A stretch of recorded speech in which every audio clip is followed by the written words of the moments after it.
Fascist সরকারকে চিনে ফেলেছে, এই ফ্যাসিস্টদের দোসরদেরকেও চিনে ফেলেছে, যা আসতে পারবে না।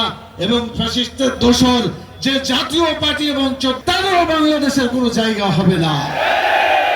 সেজন্য আমাদের দাবি, 5 দফার মধ্যে একটা দাবি, যে অন্যায় যে করে আর অন্যায় করতে যাদেরকে সহযোগিতা করা হয়, যারা সহযোগিতা করে উভয়ই সমান অপরাধী। অতএব ফ্যাসিস্ট যেভাবে গেছে, নির্বাচন থেকে নির্বাসিত হয়েছে, যারা এই অপকর্ম করেছে তাদের পরিণতি একই হবে। মজলুম হয়েছে, আগামীতে যাতে আর মজলুম তাদেরকে হতে না হয় সেজন্য নির্বাচনটা সুন্দরভাবে করতে হবে। সেই জন্য 5 দফা দাবির একটা কথা বলেছি। এখন আরেকটা বলতে চাই, 36শে জুলাই যে সনদের কথা ঘোষণা করা হয়েছে, এই সনদকে বাস্তবায়িত করতে হবে। দুনিয়াতে কোনো পরিবর্তন হলে সেই পরিবর্তন যাতে আগামী দিনে কেউ প্রশ্ন তুলতে না পারে সেজন্য বিধান আছে। সেই বিধানগুলোকে সত্যিকার ভাবে বাস্তবায়ন না করে যদি অগ্রসর হয়, তাহলে এগুলাই পরবর্তীতে উল্টো তাদের বিরুদ্ধে চলে যেতে পারে। সেজন্য জুলাই সনদকে বাস্তবায়িত করে নির্বাচন করতে হবে। এজন্য টেকনাফ থেকে তেতুলিয়া পর্যন্ত আওয়াজ উঠেছে। পিআর পদ্ধতি আপনারা শুনেছেন। এই পিআর পদ্ধতি প্রপোর্শনাল রিপ্রেজেন্টেশন যেটাকে বলা হয়, আনুপাতিক হারে যে নির্বাচন।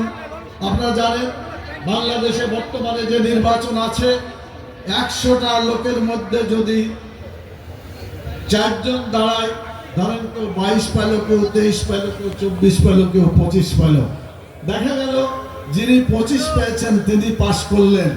এই 25টা ভোটের বিপরীতে 75টা যে ভোট থাকলো, এই ভোটগুলা কোনো কাজে লাগলো না। এই জন্য অনেকে বাংলাদেশে বলে ভোট পচে গেছে, ভোটকে পচতে দিব না। আমরা বলতে চাই, প্রত্যেকটা ভোটের স্বতন্ত্র মর্যাদা প্রতিষ্ঠিত হবে পিআর পদ্ধতির মাধ্যমে। ছোটখাটো দলগুলো যত কমই ভোট পাই না কেন, 1% ভোট পেলেও বাংলাদেশে 300টা আসনে তারা 3টা এমপি লাভ করতে পারবে। জনগণের ভোটের দাম হবে, ওই 75টা ভোটের দাম হলো না, 25টা ভোটের দাম হলো। এই ধরনের কারবার আর হতে দেওয়া যাবে না। এজন্য বাংলাদেশে নির্বাচন হবে, পিআর পদ্ধতিতে নির্বাচন হবে। 71 জন মানুষ পক্ষে রায় দিয়েছে, যেভাবে জরিপ করে দেখা গেছে। অতএব যদি সরকার পছন্দ করেন, তারপরেও আমরা বলবো যে আপনারা গণভোট দিয়ে হলেও পরীক্ষা করতে পারেন। বাংলাদেশের মানুষ এই পিআর পদ্ধতির জন্য চায় যে তাদের ভোটের জন্য মূল্য ফিরে আসে। আরেকটা কারণে চায়, সেটা হলো যেভাবে তারা টাকা দিয়ে নমিনেশন কিনে, এই নমিনেশন বাণিজ্য করার কারণে মনে করেন 5 কোটি টাকা খরচ করে নমিনেশন কিনলো, নির্বাচন করলো, এই লোকটা কি 5 কোটি টাকা ছেড়ে দিবেন? এটা আদায় করবে। এবং শুধু আদায় করবেন না, এটা আরো অনেক গুণ বেশি তারা টাকা এখান থেকে নেবে।